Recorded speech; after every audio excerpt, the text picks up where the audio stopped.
여러분 반갑습니다. 잘 지내셨습니까? 예. 날씨가 따뜻합니다, 그죠?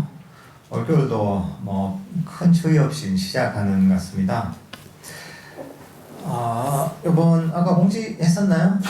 네, 공지에 들으셨지만 다다음 주는 법회가 없습니다. 그리고 새해 1월 1일 날 저희가 새벽 정진하고 끝나고 나서 해맞이하고 떡국을 같이 먹는 그런 새해맞이 행사를 하는 걸로 이번 법회가 끝난 다음에 이제 새해를 시작하게 될 것 같습니다. 제가 그 기간 동안 한 보름 남짓 정도 인도 성지 순례를 가게 돼서 여러분들 잘 하시죠, 그죠? 제가 그 정도 빠져도 다들 알아서 잘 수행하시리라 생각합니다. 저도 아주 성지에 좋은 기운을 받아서 인도에 갔다 와서 그런 좋은 기운들을 여러분들한테 내년 새해에 전해드리게 될 것 같습니다. 오늘은 저희가 아잔 브라함 스님의 사라짐의 기술 102페이지 선정에 관한 이런 부분들이 계속 이어집니다. 여기서부터 저희가 함께 공부를 해보겠습니다. 경전에서 이런 얘기가 나옵니다. 삼매는 바른 길이고 삼매가 아닌 것은 잘못된 길이다 라는 얘기가 나옵니다. 특히 삼매 중에서도 선정이 굉장히 중요합니다. 삼매를 개발하는 과정에서 그게 개발돼서 선정에 이르게 됩니다. 우리가 팔정도 중에서도 제일 마지막에 나오는 게 정정입니다. 쌈마입니다. 바른 삼매라는 거죠. 바른 삼매가 무엇이냐? 부처님께서는 초선이선 삼선 사선을 바른 삼매다. 선정을 바른 삼매다 라고 얘기하십니다. 불교 수행의 기준이 바로 팔정도죠. 불교 수행을 뭘로 판단할 수 있느냐? 바로 팔정도를 가지고 판단할 수가 있는 겁니다. 팔정도 요소를 제대로 다 갖추고 있다면 이게 바른 불교 수행이고, 만약에 팔정도 중에 일부만 갖고 있다면 그만큼 부족한 수행입니다. 팔정도가 모순되는 게 있다면 뭐가 문제가 있는 수행입니다. 바로 팔정도가 바로 불교 수행의 스탠다드이자 바로 이 기준입니다.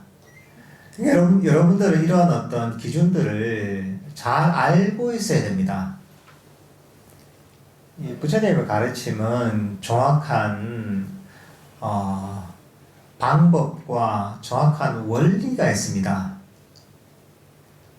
내가 그냥 이게 좋다고 해서, 내가 효과가 있다고 해서 그게 제대로 된 수행이 될 수는 없습니다.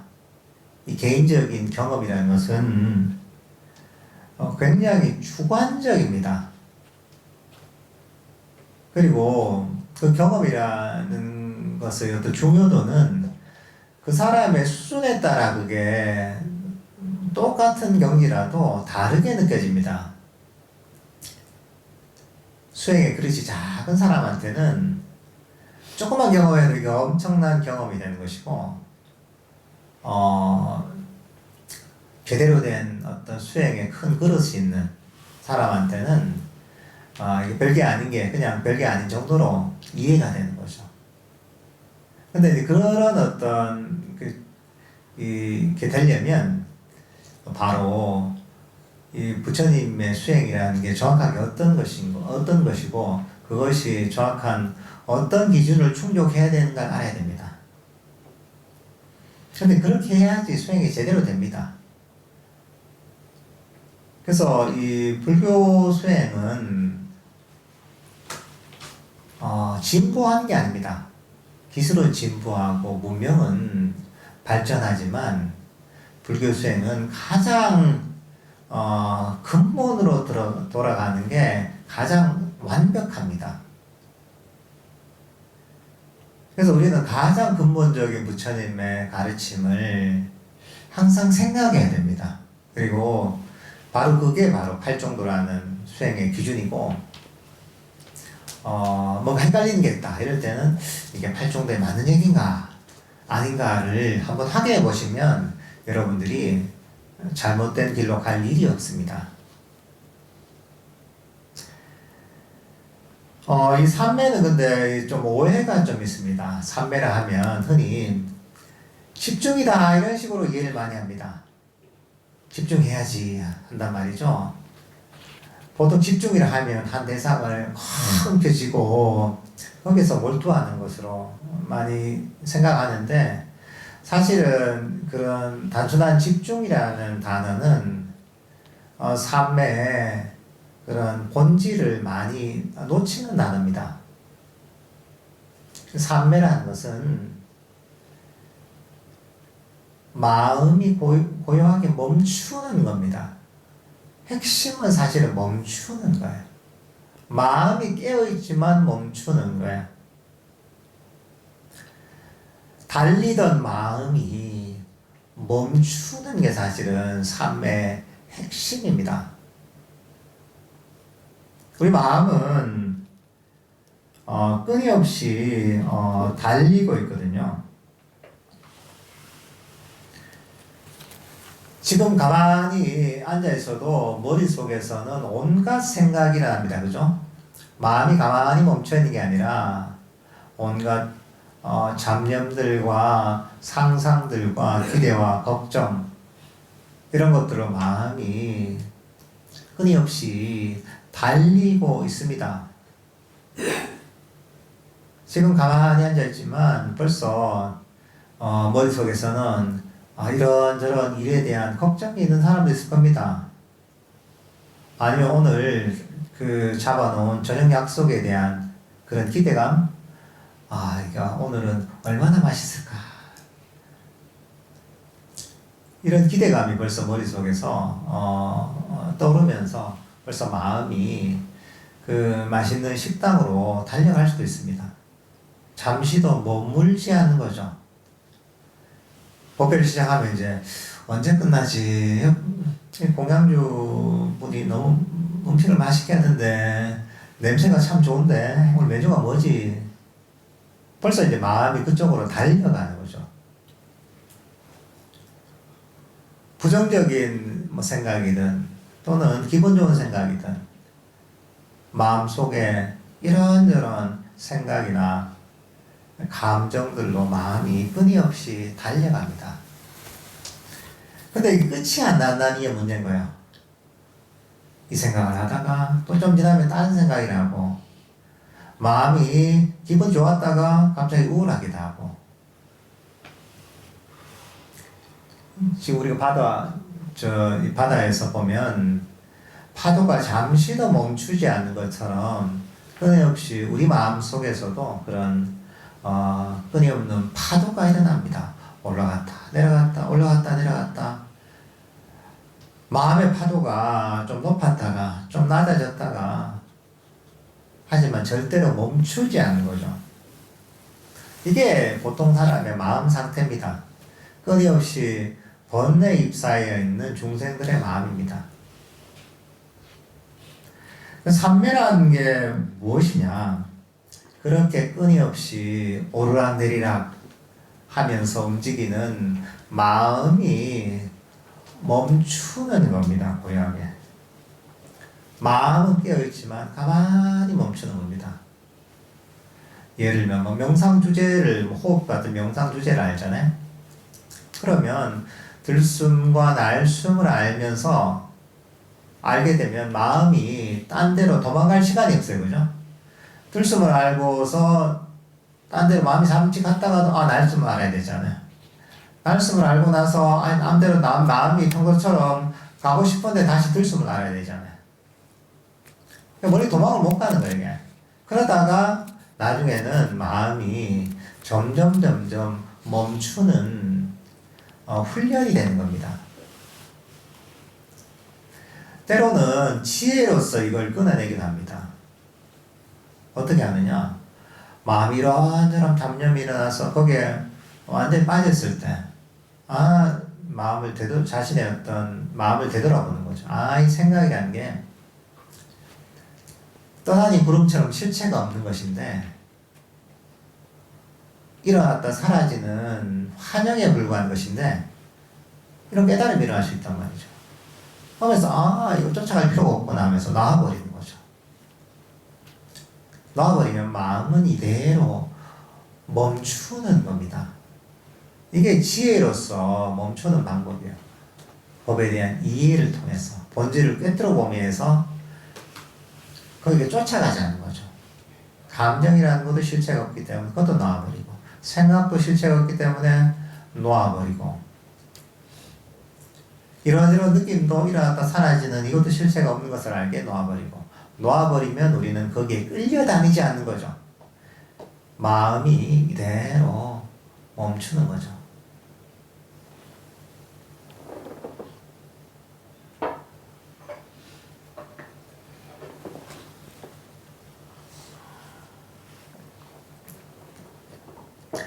그러면 어떻게 되느냐? 마음이 그냥 가만히 알고만 있는 거죠. 근데 역시 우리 마음은 뭘 하려고 하거든요. 활동적이다가, 그러다가 이런 것들 다 놓아버리면 마음이 그냥 가만히 알고만 있는 겁니다. 멈춰가지고. 이렇게 가만히 알고만 멈추면 어떻게 되느냐? 마음이 휴식을 하게 됩니다. 마음이 휴식하기 때문에 정신적 에너지가 점점 모이기 시작합니다. 정적 에너지가 모이다 보면 이게 점점 강력해지고, 여기에서 내면에서 아주 다른 차원의 행복감이 느껴집니다. 그리고 이 행복감이 우리 마음을 치유하고 우리 마음을 건강하게 만듭니다. 그러면서 우리 마음은 더욱 깨어납니다. 밝아집니다. 마음이 더 힘이 생겨요. 그러면 보지 못하던 걸 보게 돼요. 그전에 보지 못했던 마음속의 번뇌들을 볼 수 있게 되고, 볼 수 있게 되면 이걸 본질을 꿰뚫고 이걸 버릴 수가 있게 됩니다. 이걸 버리면 어떻게 되냐? 다시 마음의 번뇌가 사라지면 삼매가 개발됩니다. 이런 식으로 서로 선순환되면서 상승작용을 일으키는 것이 바로 지혜와 삼매가 서로 함께 개발되는 과정입니다. 사마타와 이빠사나가 함께 개발되는 과정입니다.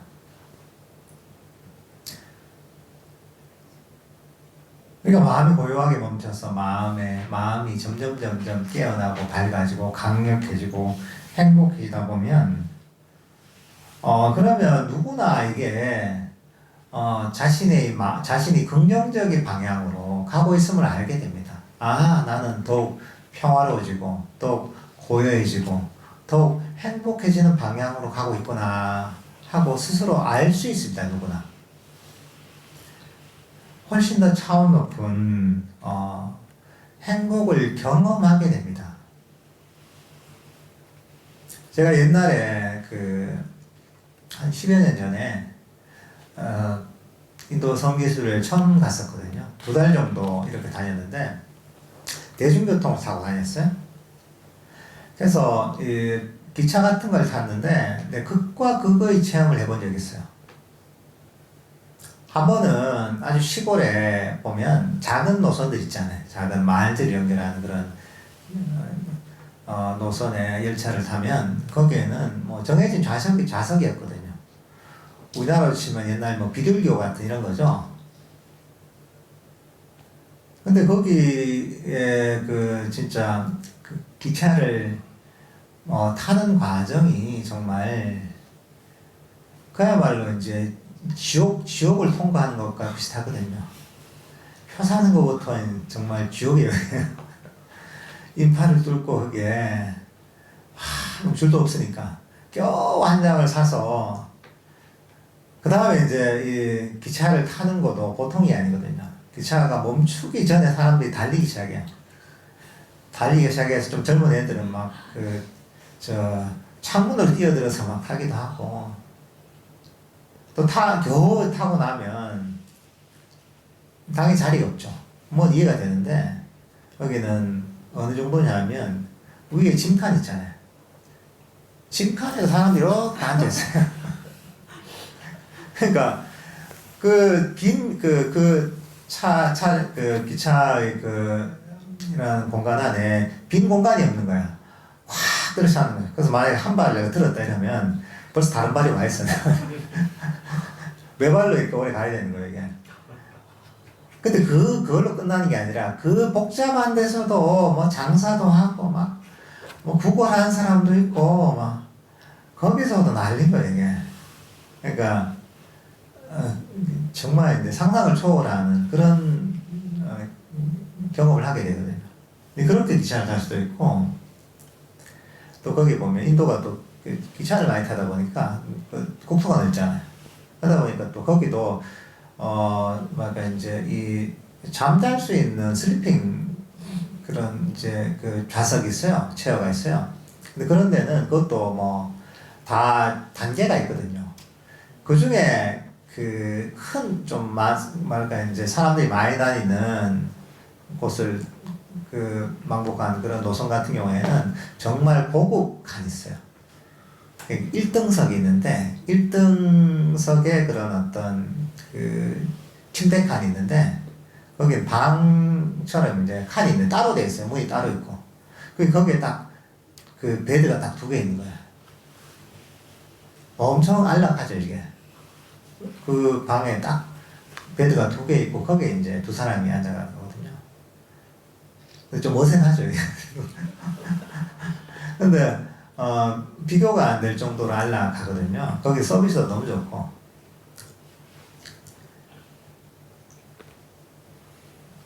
그러니까 우리가 경험하는 행복이라는 것도 이런 다른 종류가 있는 겁니다. 우리가 흔히 경험하는 감각적 욕망을 통한 행복. 이것도 좋죠. 좋은 게 많죠, 우리가. 괴로운 것보다 행복한 게 좋죠. 세상에서도 많은 즐길 거리를 즐기고, 맛있는 것도 먹고, 놀러도 가고, 다 좋죠. 원하는 것 사고. 하지만 행복의 수준이 있다. 이것도 행복이죠. 기차를 타고 갈 때, 정말 극악의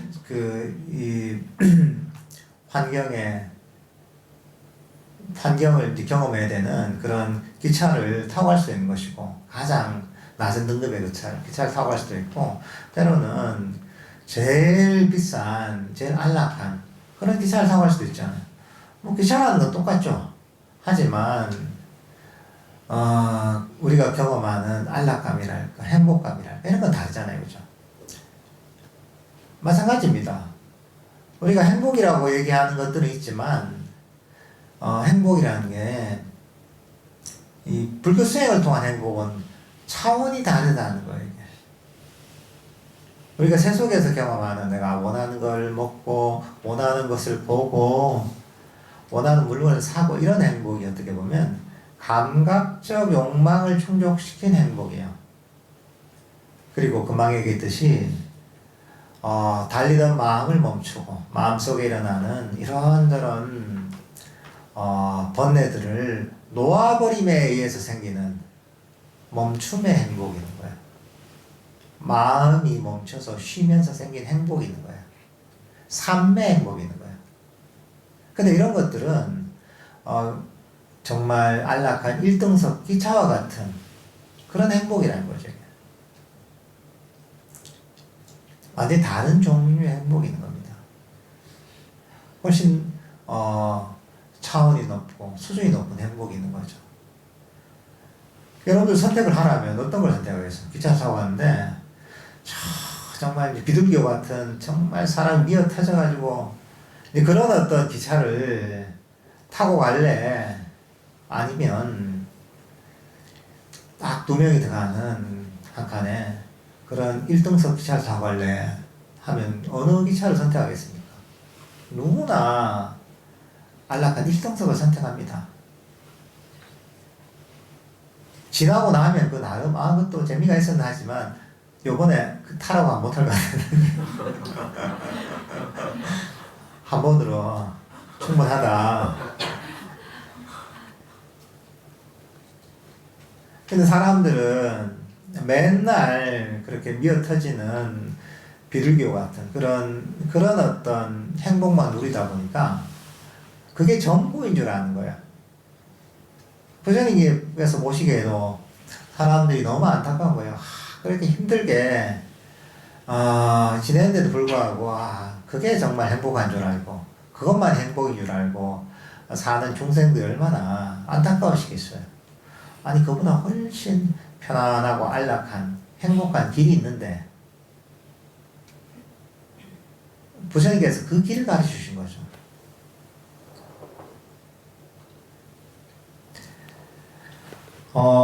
여기에 보면 그 다음에 이제 불의경이라고 있습니다. 쌍유타 니까에 나오는 Fire Sermon인데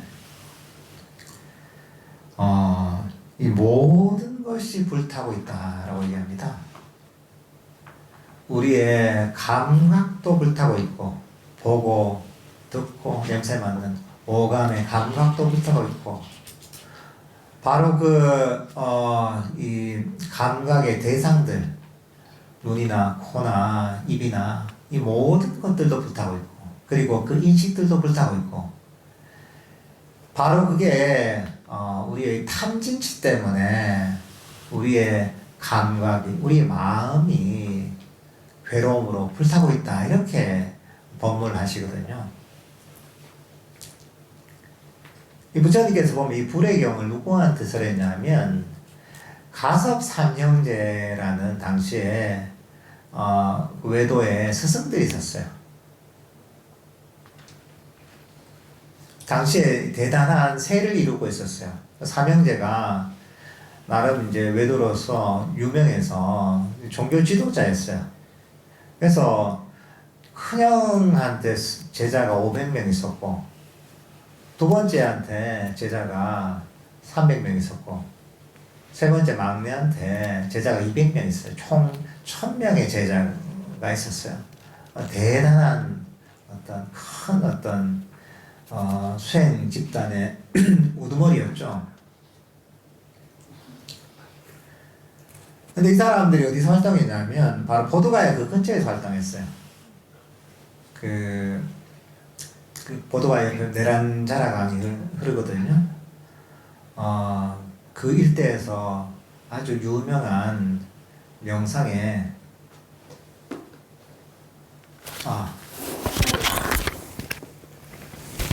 명상의 스승이었죠. 예.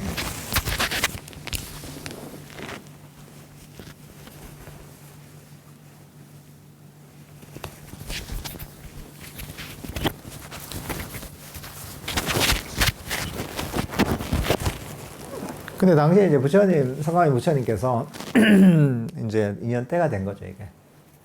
그때까지는 성가모니 부처님이 그렇게 유명한 분이 아니었어요. 처음에 그 녹야원이라고 하는 그 사르나트 녹야원에서 고행하실 때 인연이 있었던 5명의 수행자들에게 법문을 하시고 그 5명의 수행자가 모두 아라한이 되죠.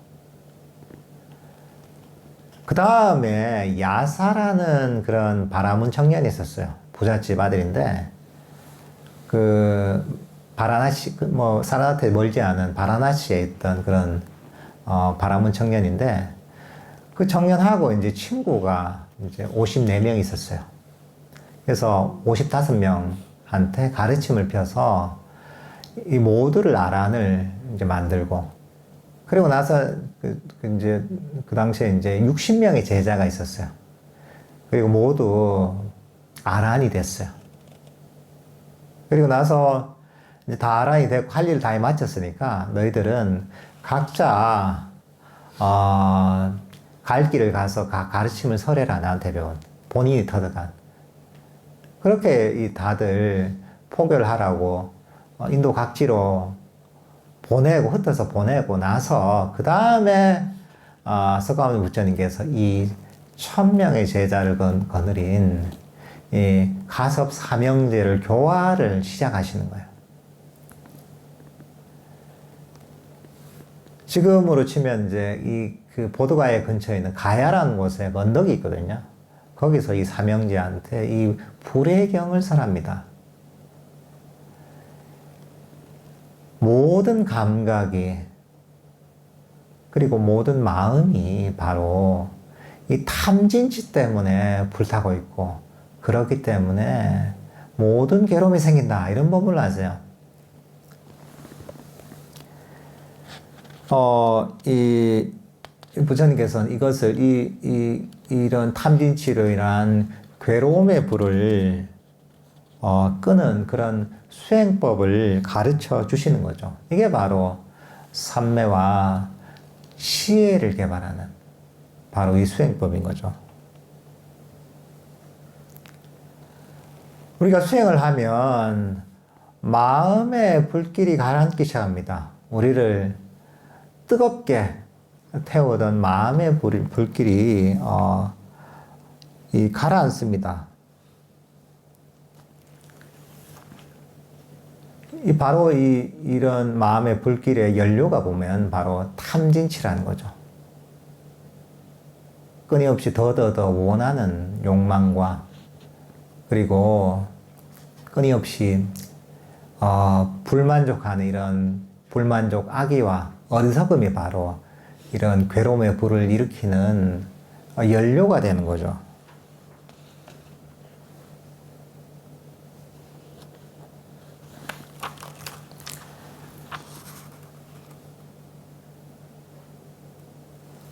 근데 이런 어떤 바로 이 괴로움의 원인들을 정확하게 이해하고 이거를 점점 버리게 되면 그러면 우리 마음의 불이 점점 꺼지게 되는 거죠. 그래서 나중에는 완전히 꺼질 수가 있는 겁니다. 마음의 그런 우리를 괴롭히는 불이 완전히 꺼졌을 때 이걸 열반이라고 그러죠. 그래서 열반의 원래 원어적인 의미가 꺼지다, 니빠나가 꺼지다는 의미입니다. 마음의 불을 꺼트려 버리는 거죠, 이게. 불을 일으키던 연료를 완전히 끊어버리게 되는 거죠, 이게.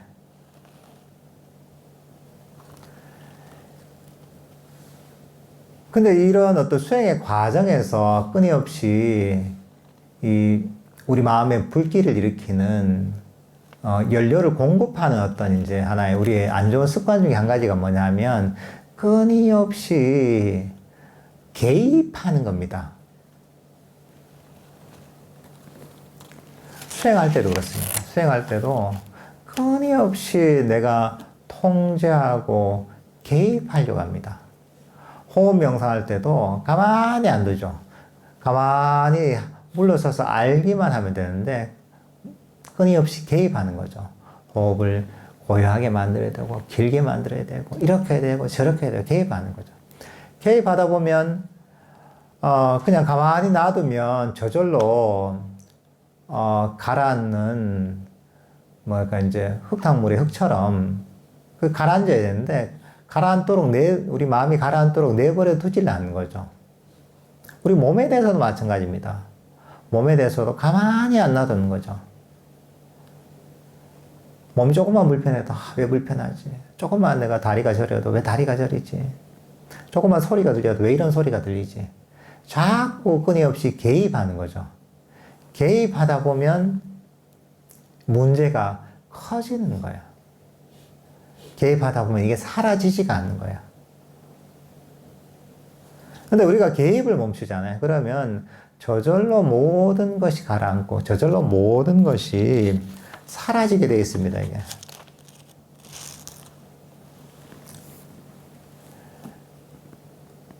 우리 마음이라는 게 끊임없이 뭘 하기 때문에 문제가 생겨요. 더 뭘 하려고 하는 거죠. 하지만, 우리가 이 수행을 배워서 마음의 습관을 자꾸 바꾸는 훈련을 하는 거죠, 이게. 개입하지 않고 가만히 내버려요. 수행할 때도 가만히 알고만 내버려 두는 거죠. 이런 소리가 들려도 신경 안 쓰고 내버려 두는 거죠. 몸에 어떤 느낌이 나타나도 가만히 내버려 두는 거죠. 개입하지 않고 그냥 알기만 하는 거죠. 그러다 보면 개입하지 않으면 사라지게 돼 있습니다. 무관심하면 뭐든지 사라지게 돼 있습니다.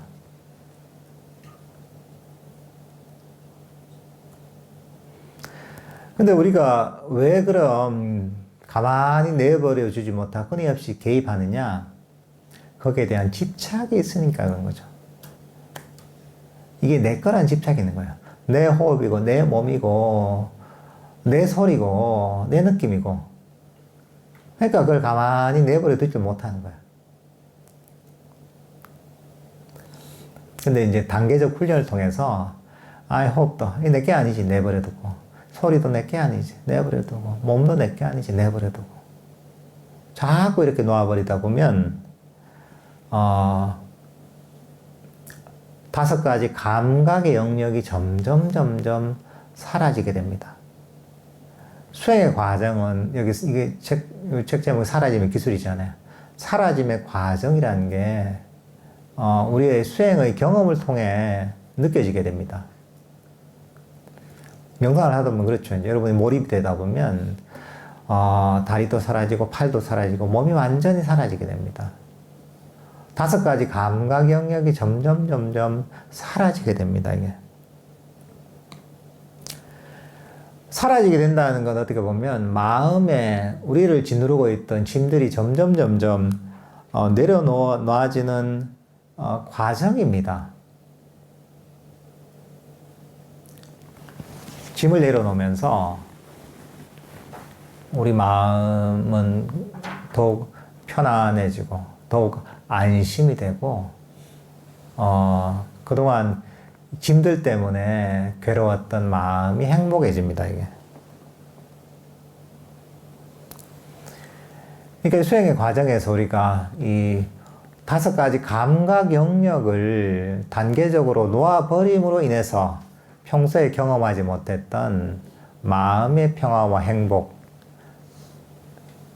강력한 마음 챙김, 결국은 삼매를 경험하게 되는 겁니다.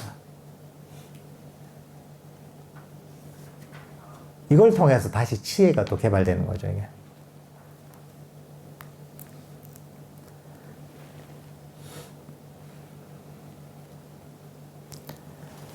이렇게 명상하다 보면, 단순한 어떤, 이 수행이라는 것 자체가 그냥 고행이나 인내가 아니라, 이게 가장 행복한 경험이구나 하는 걸 스스로 알게 됩니다.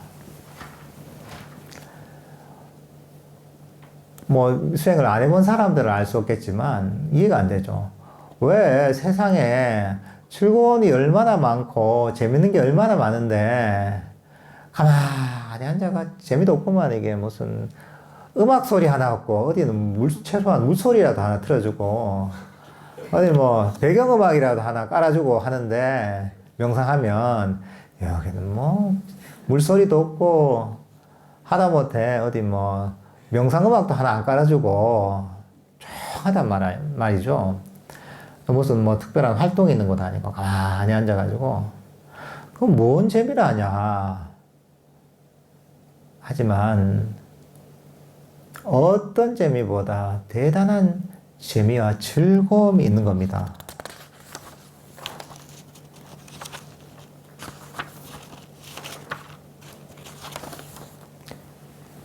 이게 바로 삼매 행복이고 수행의 행복이 있는 거죠.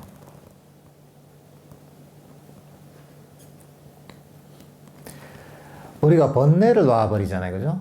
번뇌를 놓아버리고 마음속의 탐진치를 놓아버리는 과정입니다, 수행이. 그러면 어떻게 되느냐? 여모, 이욕, 소멸의 과정이 벌어집니다. 근데 여모한다 하잖아요, 이게. 니비다라고 합니다. 근데 혐오한다면 그럼 뭐 싫어하고 혐오하나 이런 마음 생각을 하죠. 그렇지 않습니다. 이건 뭐냐면 제대로 이해하잖아요. 이해해서 거기에 대한 관심이 떨어지게 되는 거예요. 어린애들이 보면 막 때가 묻은 자기 인형에 막 집착할 수 있잖아요.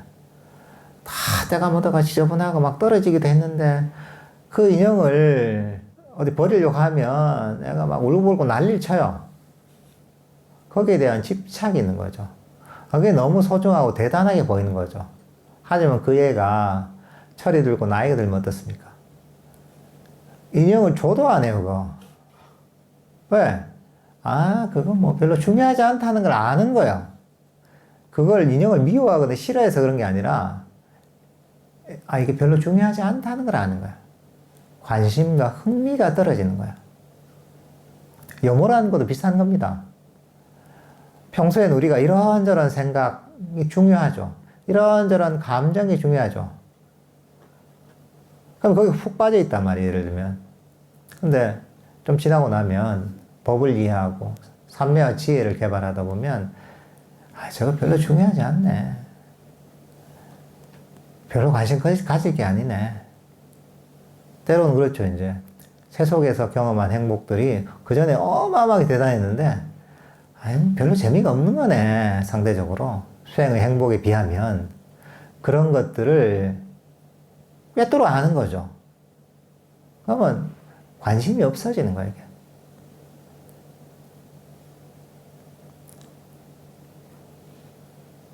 그러면 당연히 그런 마음속에 일어나는 욕망이 사라지는 거죠. 탐진치가 가라앉게 되는 거죠. 자연스럽게. 그러면 우리는 자유로워지는 거죠. 끊임없이 우리를 여기저기로 끌고 다니던 욕망에서 벗어나게 되고, 불만족과 악의에서 벗어나게 되는 거죠.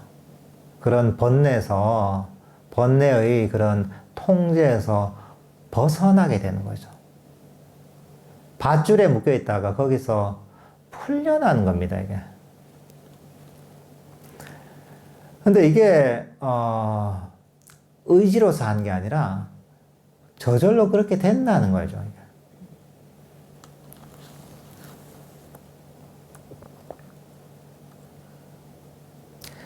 부처님께서는 보면 세속의 행복을 어떻게 비유하셨냐면, 이 도살장 근처에 이제 개가 한 마리 이제 어슬렁어슬렁 거리는데, 이 백정이 이제 소를 잡고 나서 소의 살을 다 바르고 나서 뼈 있죠, 뼈. 그 뼈에 이제 피는 좀 묻어 있죠. 살은 완전히 다 이제 다 이제 제거하고 나서 피만 조금 묻은 뼈다귀를 하나 버리는 거야. 근데 걔가 이제 거기서 어슬렁어슬렁거리다가 뼈다귀 하나 딱 떨어지니까 거기에 미치는 거죠, 이제. 근데 사실은 살점은 하나도 없고 그냥 피만 묻어 있는 거죠, 이게. 냄새는 좀 나죠. 냄새는 좀 나죠. 고기 냄새는 좀 나죠. 세속의 행복이라는 걸 이런 행복이라고 보셨던 거죠. 살점은 하나도 없는데 피만 조금 묻은 뼈다귀를 진짜 뭐 대단한 음식인 먹는 것과 같다고 하거든요. 그러니까 이거 뭐냐 하면 이게 피가 묻어 있고 하니까 뭐가 이게 이 뼈를 씹으면 이게 영양가도 있고 맛도 있을 것 같아. 근데 막상 씹으면 이빨만 아프고 배는 여전히 고프고 뭐 그런 상태라는 거죠. 감각적 욕망의 행복이 세속의 행복이 이런 거라는 거죠. 절대로 채워질 수 없는 거죠. 뼈를 아무리 씹어봐요, 이게. 배가 채워지나. 그 허기를 절대로 채울 수 없다는 거예요, 이게.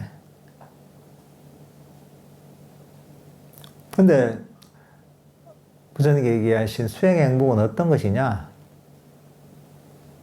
이제 투불 한우 스테이크를 이제 다 구워서 먹는 것 같은 거예요. 아, 먹으면 그거는 맛도 있고, 입안에 싹 녹고, 얼마나 영양가가 있어요. 그런 것 같다는 거죠.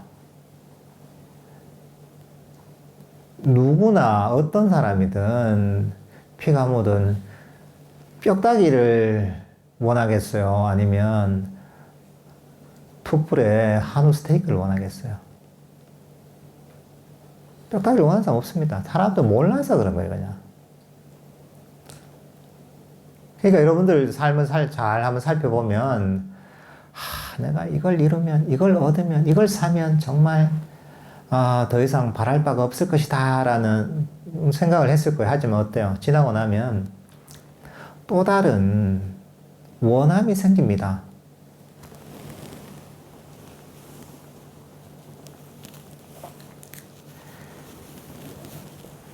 그러니까 이런 어떤 속성을 잘 이해해야 되는 겁니다.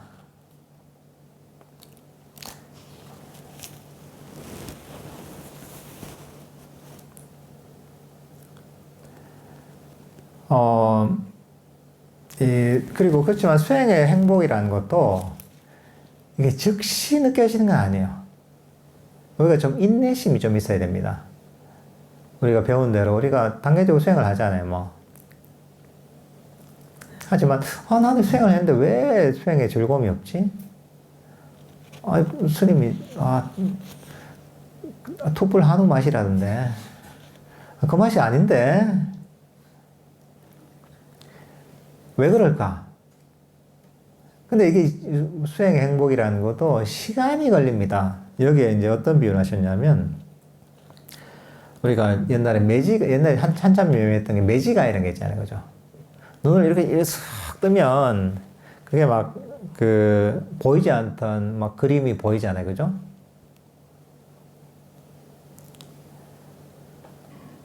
그러니까 이제, 그렇지만 바로 보이진 않는 거죠. 딱 보이진 않죠. 적절한 방법을 가지고 조금 시간을 들여야 되는 거죠. 왜냐하면, 이 모든 어떤 게 그렇습니다. 어떤 결과가 나오기 위해서는 시간이 걸립니다. 즉시 되는 건 없습니다. 하다못해 우리가 음식을 먹잖아요.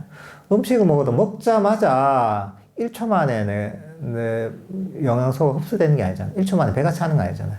배가 차고 영양소가 흡수되는 데 시간이 걸리죠. 우리가 운동을 해서 즉시 운동에 효과가 있는 거 아니잖아요. 운동을 해서 내 몸에 변화가 나타나고 뭐 근육이 생기고 이런데도 시간이 걸립니다. 원래 원인이 쌓여서 결과가 나온 데는 항상 시간이 걸리는 거예요. 수행도 마찬가지인 거예요. 수행을 통해서도 결과가 나오려면 적절한 시간이 필요한 거예요. 근데 우리는 그걸 이해하고 그런 과정을 이해하고 기다릴 줄 알아야 되는 거예요.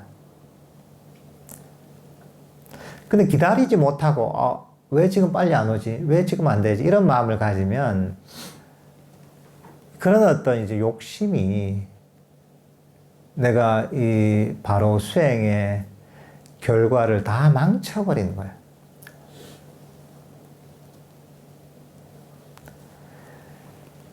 결국은 우리 괴로움의 원인과 수행의 장애가 뭐냐 하면 바로 이 더더다는 욕망이 괴로움의 원인이자 수행의 장애입니다. 수행이 잘 되다가도 이랬으면 좋겠다 하는 순간 그 수행이 안 되기 시작합니다. 바라지 않고 그냥 꾸준하게 내가 해야 될 바를 하고 수행을 하면 저절로 결과가 나오는데 내가 이제 이 정도 했으니까 지금 뭘 경험해야지 이런 걸 얻어야지 하는 순간 그 좋은 결과가 즉시 사라지게 됩니다.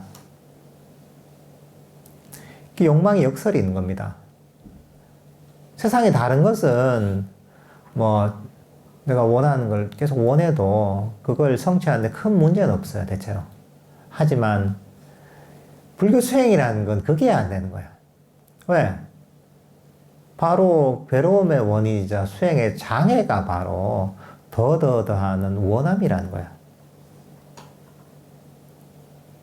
특히나 수행을 하다가 보면 되게 많은 수행자들이 걸리는 문제가 뭐냐면,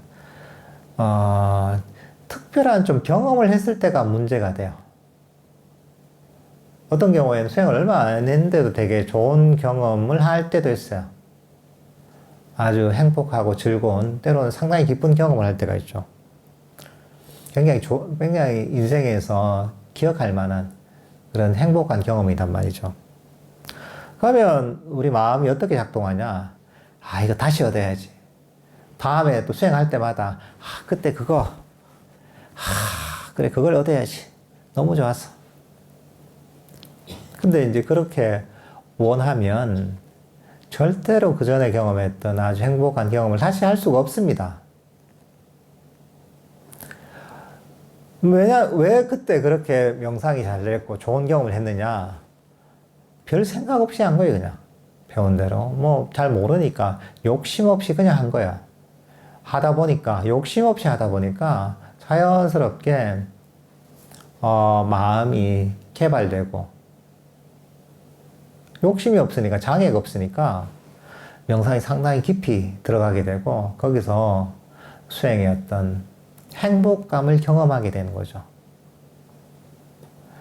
근데 거기서 나오고 나서는 내가 본인이 어떤 원인을 심어서 그런 좋은 경험을 했는지를 모르잖아요. 모르고서 그냥 욕심만 앞서게 되는 거죠. 맛을 봤으니까 이제 욕심을 내는 거죠. 이게.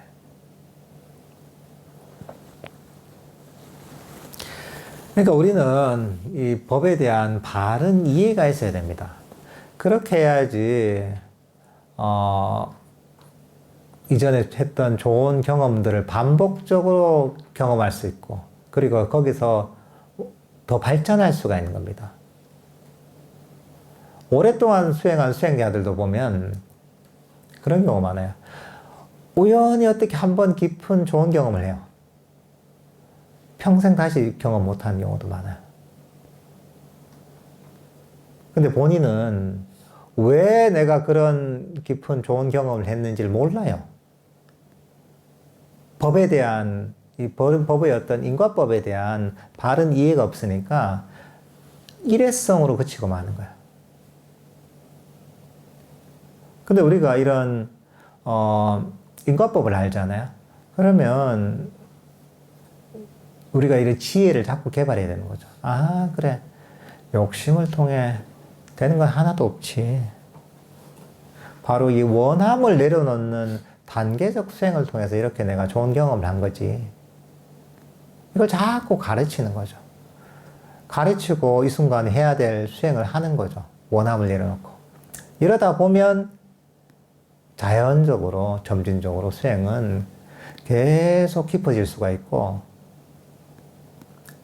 본인이 경험했던 좋은 경험보다 훨씬 더 좋은, 더 행복한 경험들을 계속 할 수가 있게 되는 거죠.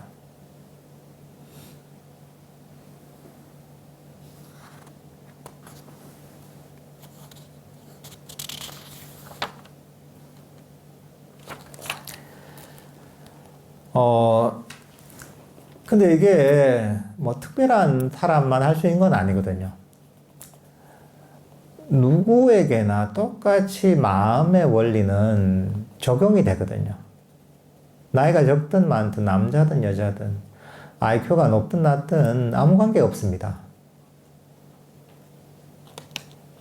단지 이 부처님의 법이라는 이 수행법에 따라서 그대로 실천을 하면 누구나 이렇게 정신적으로 발전할 수가 있다는 거죠.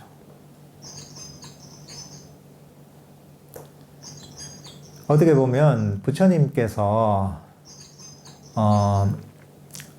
정말 이 최고의 음식이 제공되는 일종의 이제 맛있는 맛집의 지도를 알려주신 거예요, 이게. 그 맛집은 공짜예요. 공짜인데 그 길만 잘 찾아오면 되는 거예요, 그냥. 시킨 대로 경로에 따라 잘 찾아오면 우리 마음의 맛집은 누구한테나 열려 있는 거죠. 하지만 부처님이 가르치신 그 경로대로, 지도대로 따라오지 않는다면, 그런 어떤 지도를 무시하고 자기가 그냥 가고 싶은 길로만 열심히 달린다면 절대로 부처님께서 얘기하신 그런 목표에 이룰 수가 없는 겁니다, 이게.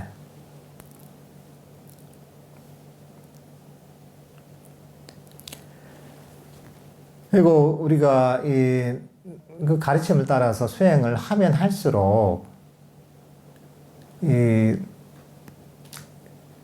부처님의 가르침이 더욱더 위대하게 느껴질 수밖에 없습니다. 그 이유는 뭐냐면 그 경험이라는 게 너무나 대단한 것이거든요. 처음 시작도 좋죠. 근데 중간은 더 좋아요. 그게 더 발전하면 더 좋아요, 이게. 이전에 세속에선 경험하지 못했던 평화와 행복을 경험할 수가 있거든요. 그리고 이 평화와 행복이 수행이 발전하면서 더욱더 깊어지고 더욱더 강력해지거든요.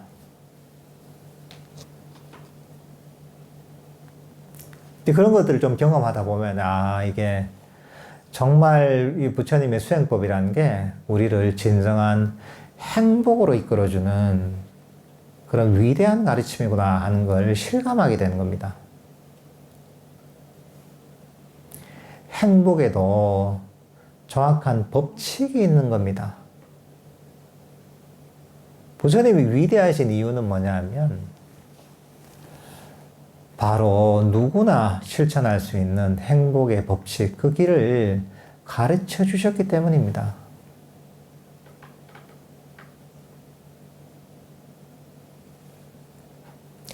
그리고 그게 멀리 있는 게 아니라는 거죠. 꼭 지금 우리가 저 인도까지 가야 되는 것도 아니에요. 지금 이 순간에 누구나 이 귀를 열고 배우고 실천하면 누구나 가능한 거죠, 이게. 배운 대로. 물론 한 번이 되는 건 아니죠. 하지만 꾸준하게 그 가르침을 실천한다면 누구나 이 부처님과 같은 그런 경지에 한 발 한 발 가까워질 수가 있는 겁니다.